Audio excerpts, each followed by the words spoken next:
आपको ज्ञान है तो आप ज्ञान रखिए, है ना।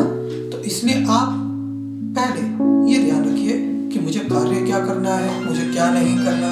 ज्योतिष पूर्ण है, ज्योतिष में वास्तु है, ज्योतिष में राशिनक है, राशिनक कौन सा पहनना चाहिए, क्या करना चाहिए, इन सब का भी ध्यान रखना है। तो वास्तु को बात करते हैं, थोड़े से वास्तु पर स्टेप बताते हैं आपको कि आप अपने जीवन में वास्तु का किस तरह से लाभ ले सकते हैं। देखिए, वास्तु पूर्ण कहीं भी नियम लागू नहीं हो सकता, ना ही लागू किया जाना चाहिए। हमारे मत्स्य पुराण में आता है वास्तु का कैसा बता रहा होता है, वास्तु है क्या। तो थोड़ा ये जान लीजिए कि वास्तु है क्या।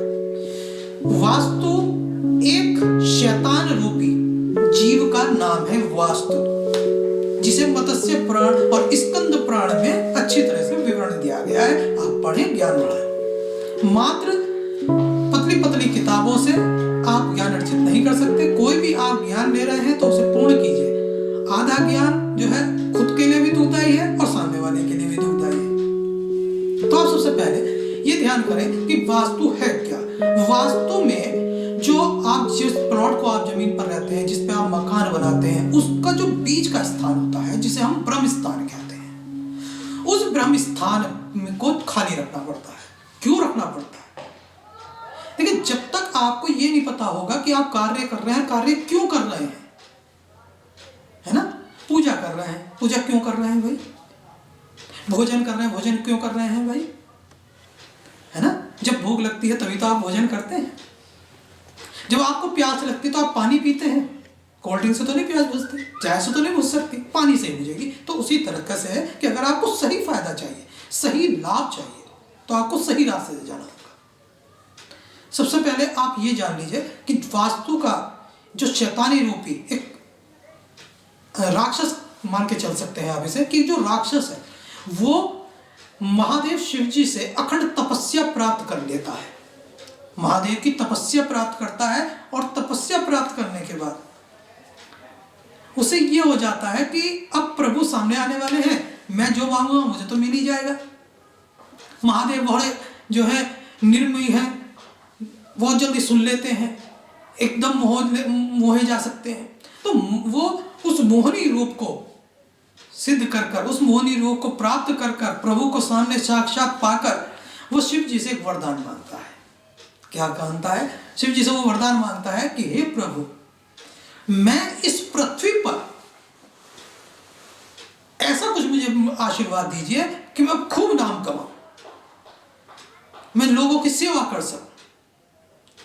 अब महादेव जानते हैं कि इसने जो तपस्या की है, उस तपस्या के जो इसके मन में भाव है, ये उस भाव से वो चीज नहीं मांग रहा है।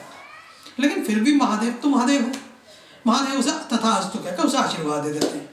अब वो राक्षस अपने कर्मों से लोगों को परेशान करने लगता है।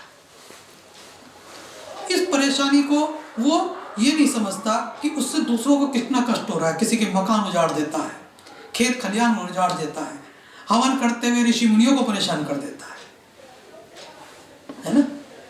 अब जब वो इस तरह से हाहाकार मचता है, सृष्टि में संतुलन बिगड़ता है, तो सारे देव इकट्ठे होकर महादेव के पास जाते हैं और महादेव से कहते हैं, ये क्या वरदान दे दिया आपने, ये तो ठहरने नहीं दे रहा।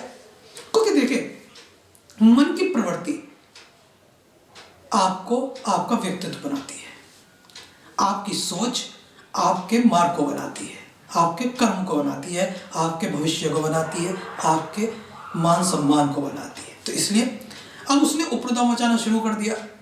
महादेव जी के पास जब सब लोग इकट्ठा होकर गए और उन्होंने निवेदन किया कि महादेव कुछ तो इसका रास्ता निकालिए, तो महादेव ने उससे कहा, उसने भाई देख, या तो तू सुधर जा, अन्यथा मैं तेरा वध कर दूंगा। उसने ललकारा महादेव को। उसने कहा, महादेव जी जब चाहे जब युद्ध कर सकते हैं। ऐसा हमारे मत्स्य पुराण में भी है, हमारे स्कंद पुराण में, यहाँ तक कि शिव पुराण में भी आता है। तो अब होता क्या है कि वो युद्ध के लिए ललकारता है। महादेव कहते हैं ठीक है भाई आजा।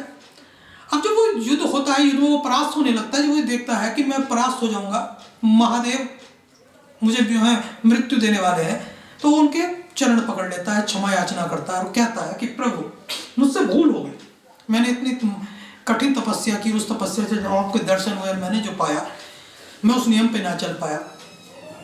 प्रभु बड़ा दयालु है। प्रभु बोले मैं तुझे क्षमा तो कर दूंगा, लेकिन अब तू यहाँ नहीं रहेगा। वो बोले मुझे कहाँ भेजोगे प्रभु? तो उन्होंने कहा तुझे मृत्यु लोक जाना होगा, और मृत्यु लोक में जाकर तुझे रहना होगा वहीं। और मृत्यु लोक में भी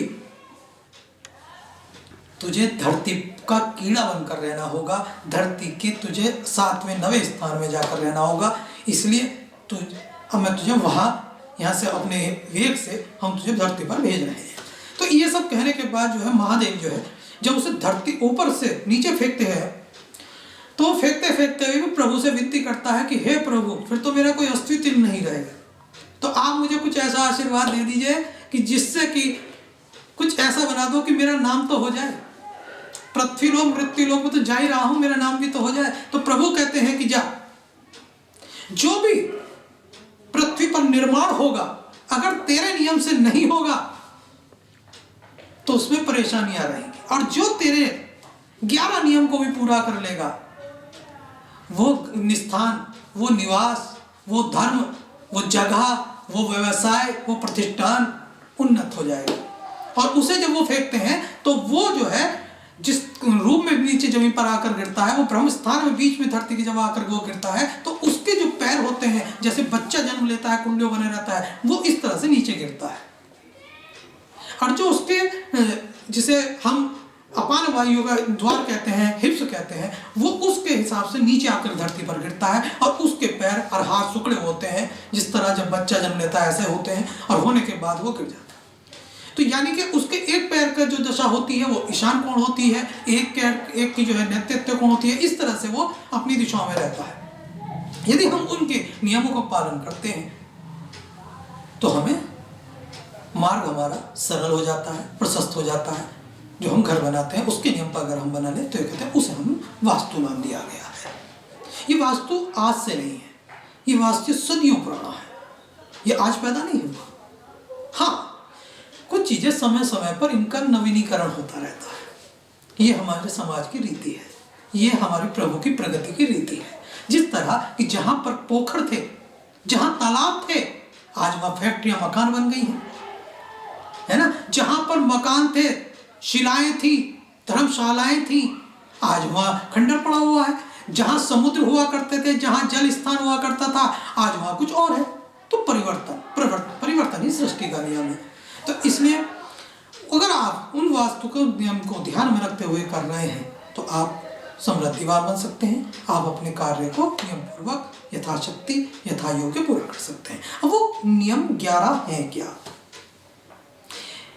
देखिए, जब भी आप घर बनाए तो सबसे पहले तो आपका जो मेन गेट है वो पूर्व सामना या उत्तर सामना या पश्चिम सामना हो, दक्षिण सामने वाले द्वार से बचे।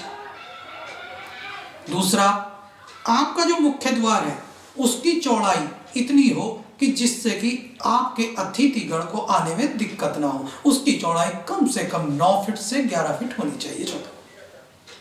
उस पर जो द्वार हो, जो आप दरवाजा लगाए, वो सुंदर हो, चाहे वो लोहे का हो, लकड़ी का हो, यथाशक्ति यथायोगी जो भी आपसे बन सके, जो आप बना रहे हैं वो बाहर को खुलता हुआ हो, है ना।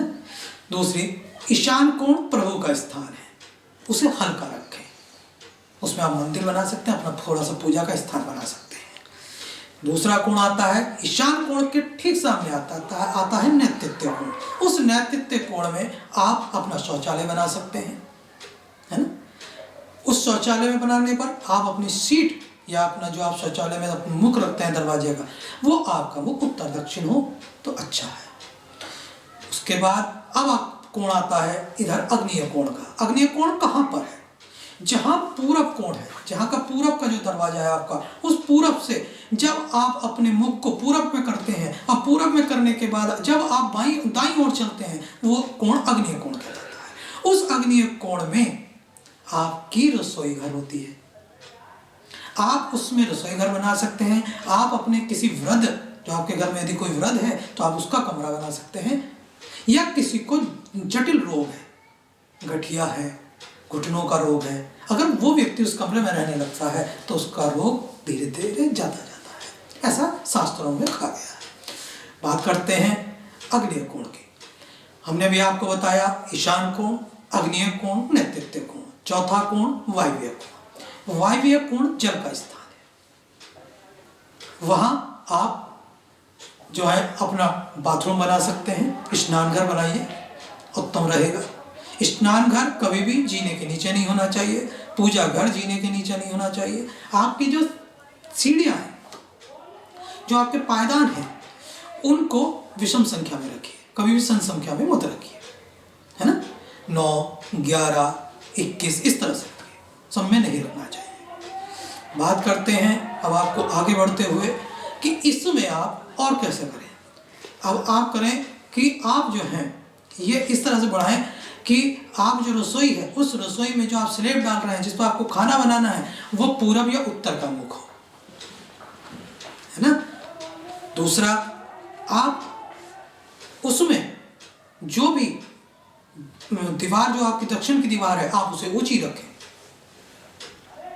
तो इस तरह से कुछ नियम है, इन नियमों पर अगर आप कार्य करते हैं तो आप अच्छा अपना एक घर बना सकते हैं, यथा योग्य रह सकते हैं। सीढ़ियाँ जो चढ़ें, आप सीढ़ी चढ़ने वाली आप जो है या तो उत्तर को रखें उसका मुंह, या पश्चिम को रखें, लाभ होगा।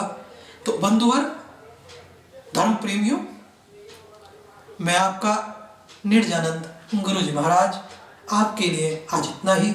अगर आपको हमारा वीडियो अच्छा लगा हो तो आप सब्सक्राइब करें, लाइक करें और हमें अपने कमेंट्स के द्वारा बताते रहें कि और आपको क्या चाहिए, क्या ज्ञान और चाहिए। तो इसलिए जय सीताराम।